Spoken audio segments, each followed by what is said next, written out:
Good afternoon. So, another quick chat about mindfulness and the uh, the various things that I cover. So last week we talked about, well, I talked about Bloom, how to use it to integrate mindfulness into your busy everyday lives. And today I want to talk about acceptance. And we talk about in mindfulness, bearing in mind that the definition is being in the present moment on purpose without judgment. So that without judgment bit, that's often quite a critical thing. And I've come to realize actually those three things they build up in terms of importance. So being in the present moment, fine, on purpose, and actually this is now getting a bit more serious because actually it's about focusing on whatever it is you choose, whether it's your breath or whether it's the movement or a leaf or whatever it is or the drink that you're drinking. So it's focusing on and choosing to focus on that. So that is quite relevant or pretty important. But the real thing that can make a difference in what's going on in your head is this idea of accepting accepting what's going on, not judging something, not liking or disliking it. We don't have to like something. So, for instance, you may have. I'm just thinking. It may be something as simple as there is a scar. So you've got a scar or something on your arm. I mean, for an example, I've got my finger. I don't know if you can see this. My finger. Someone broke my finger a few years ago, and now it bends in a slightly awkward way when I grip things. And it's about it, and it's not major, it's not something like cancer, but it is about accepting that my hand doesn't operate in the way that it used to. So I can either, if I didn't accept it, I can hold a grudge against the person who broke my finger, and it was an accident, so it happens. It could have been avoided, but at the time you're not thinking about these sorts of things, and you're having a bit of a laugh, and then suddenly, oh dear, it's all gone wrong. So yes, it is. It acceptance means you can move forward. You're not judging whatever's happening, and this is really it can be difficult.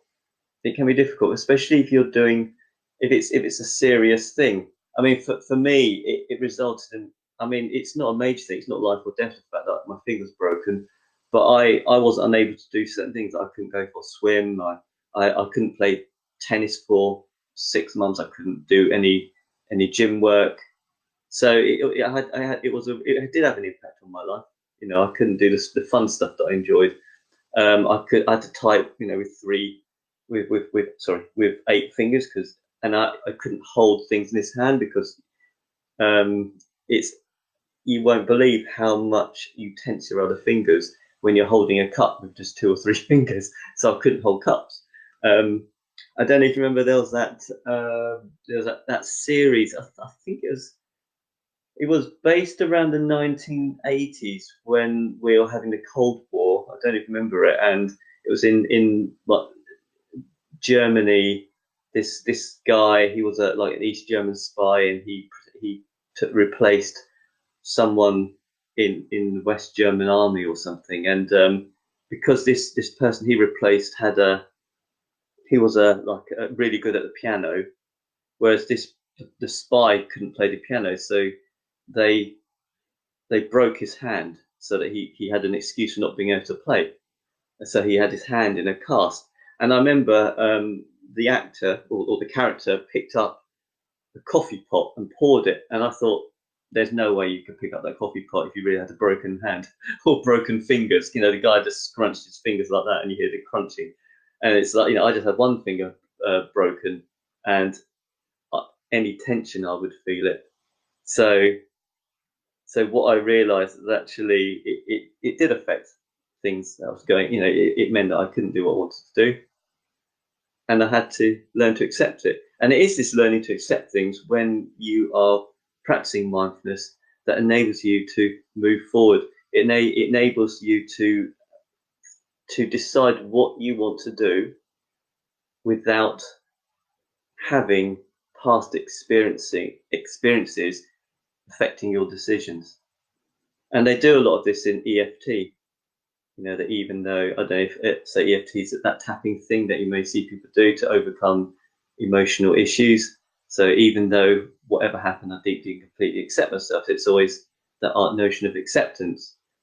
So what can you do in terms of moving forward with the acceptance? And I think the one thing you can do is to practice accepting little things. So start with things such as looking at the underside of a leaf and seeing all the veins, looking at the palm of your hand, noticing how the lines are wrinkled and not perfect. Practice acceptance in terms of, for instance, looking at my sofa, you can see all the marks, it's not perfect, and just accepting it as it is. If you have a watch, you may notice there's a scratch on the watch, and just learning to be with that scratch, to not judge that, to not like it or dislike it. So practice trying to accept the little things and see how it changes how you approach the world. Okay? Do you let me know what you thought of that? If you have any comments or questions, also ask away in the comment section. And as always, you're welcome to join me for my live mindfulness and Tai Chi training sessions or classes every day. In fact, during the month of May, all my classes are free. If you've not attended before and you're thinking of attending, let me know, and I can send you the secret link where you can log into Zoom and attend as many of my mindfulness and Tai Chi classes as you want throughout the month of May. Okay, so see you later in the week where I'll be talking about other things to do with mindfulness. Thanks for watching.